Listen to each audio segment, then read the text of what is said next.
I was just talking to my friend and she ran by and asked me what I was doing, and I said, I'm underwater basket weaving. And then she yelled at me, okay, tell me when you're ready for blood. And then she ran off. I thought it was funny. We were all putting the list in, and it was really exciting. I noticed one item that was like, go to 57th Street in Woodlawn and get a can of beans right now. So everyone noticed, and there was a whole bunch of yelling, and I grabbed one of our captain's bikes. It wasn't even locked because I forgot to lock it when I returned the first time. I sped down to 57th in Woodlawn, looked around there for like 5 minutes. There was like a shady dude sitting in the corner. Finally got this can of beans, and shady guy approaches me, and I got a little bit freaked out at first, and he was like, put the can back. And then I went back to Pierce as fast as I can, and I was like, I think I just completed the first Scav item, and I'm excited as fuck. This is the best thing that's ever happened to me. I was really excited when I heard that we were the first team, and I guess therefore the only team, to officially register www.johnwaynecanhascheeseburgerpilgrim.com with the correct spelling and everything. We actually had 2 different people who registered it at the same time, so presumably one of them was from some really fraudulent website. Apparently, the deal that we got also lets us register johnwaynecanhascheeseburgerpilgrim.org, which is where we're going to put all of the charitable donation type actions for the LOL John Wayne franchise.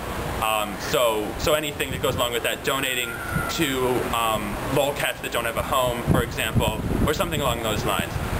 Anyway, we're really excited about the whole enterprise. Yesterday, I laid down for an hour nap, and I didn't actually get any sleep, which surprised people when this young man over here named John said, does anybody have a riding crop? And I was supposed to be asleep. So yes, I have one. Why do you need it? When do you need it? Oh, well, it's for my drag dance. So I brought the riding crop today. And he takes it and he starts, just playing a little bit. And he starts doing this.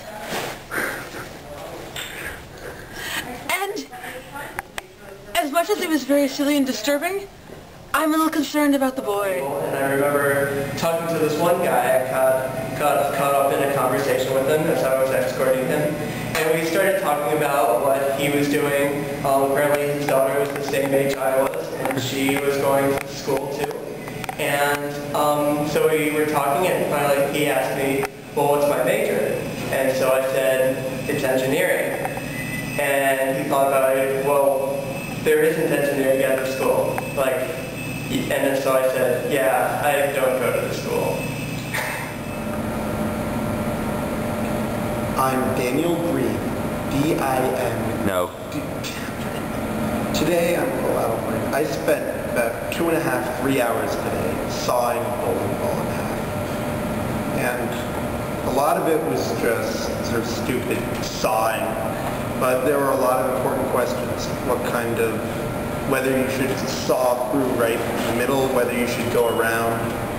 There were questions of what kind of saw to use, whether we could get a saw that had diamond tips that could go through the bowling ball material, whatever that's made of faster.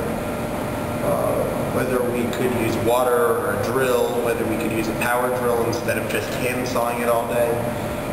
Whether or not we could use plastic explosives. And our party was the shit. We were the Pequod, which is the least homoerotic ship on the 7 seas. And, we had our fun little, hardtack and Swedish fish at the table and harpoons that we did a lot of piercing and penetrating of whales with, and, the sperm and just the, the dancing, sweaty bodies, all. It was a fucking great party. This is the best Scav ever because they sent me to Vegas. Scav Ever actually happened and it was incredible. We had a list. There were 9 of us. I'm still pretty sleep deprived from it, but it was so cool. Walking up and down the strip, walking around Old Vegas, taking pictures with strangers, most of whom were very, very friendly. People in Vegas were really helpful, asking people about, the Yellow Brick Road, where can we find one, where's an anthropomorphic piece of candy. This has totally been the best Scav ever. I was leading people around in a line, which was pretty cool, and they followed me. And then I was also wearing hot pink tights, which was also cool. I don't know what was up with that, no pants thing. And then, like, yeah, I know. And then what happened? Then we walked to Eckerd and they lit things on fire, which was also kind of cool. Except, well, yeah, no, it was very cool. What did you have to do? Get some stuff. What stuff? A black light, the tempo section of the Tribune, a toothpick, A helicopter. a helicopter, right. We had a helicopter in our box from last year. It was a small one. It's okay, he can go through. Okay. Whatever. It was a very small helicopter. I'm not sure it's what they had in mind, but I also think that nobody else actually got them a helicopter because at that point they all knew to look for the list. But we had a helicopter, so we showed it to the judges. It was neat. Cold. I'm building a Zeusophone, which should operate at about 500,000 volts, which is probably not safe for how tired I am. We watched the entire Pac-Man. It was awesome. Yeah. It was also A lot of crazy. We fun. watched a girl run into a book stack, but she kept going. We rooted for our team. Yes. What team is that? MacPierce. Yeah! Anything else? Awesome. It was great. We turned a 1992 Toyota Corolla into the house from The Wizard of Oz. Then I set the fucking thing on fire. And we got sent to Libertyville, Illinois, which was completely not the right place, because somehow Google decided to tell us that there were only 2 riverside parks in the entire United States, one of which was just outside Chicago, and the other one was in New York. So they sent us to the one in Chicago, in spite of the fact that that ended up being 4 hours out of our way, and not having the statue we were supposed to find. This is why Team MacPierce is having the best Scav ever! Because this is the only time that we get to go to the main post office in Chicago and spontaneously burst into song and gyrating dance, with which to entertain all the passers-by. I'm done. What song was it? Signed, sealed, and delivered by Stevie Wonder, with a full complement of guys and gals. My favorite moment from the hunt this year has certainly been when our team rickrolled the entire party. So what happened is we played the first couple seconds of Conquest the Theme for this year. But then our DJ Raphael immediately switched to Never Gonna Give You Up by, of course, Rick Astley.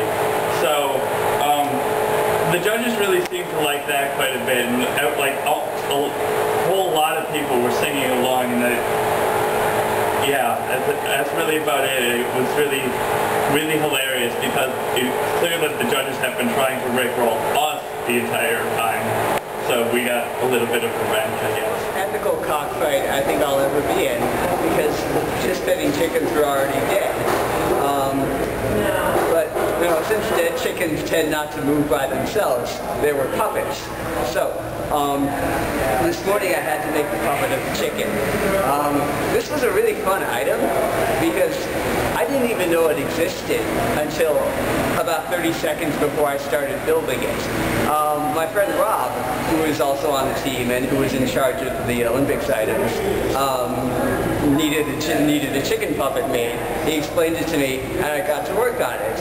It was a whole lot of fun. I got to stick razor blades onto a raw chicken. I got to put strings on him. I got to make him into a marionette. That was really fun. But even more fun than that was actually fighting. Other people tell me it was actually really terrifying to see me and another participant just swinging sharp chickens at each other. I thought it was a whole lot of fun. Maybe I was too aggressive with it, but it got me pretty far because I beat the fist chicken and the gas chicken, and I only got defeated by one other chicken. BJ's chicken. I don't remember BJ's chicken being particularly feisty. He had this strategy where he cut the strings of his opponents. I was a victim of that, and that's what brought me down. But it was, I think that was the most fun event I've done this Scav hunt, and I really enjoyed doing it.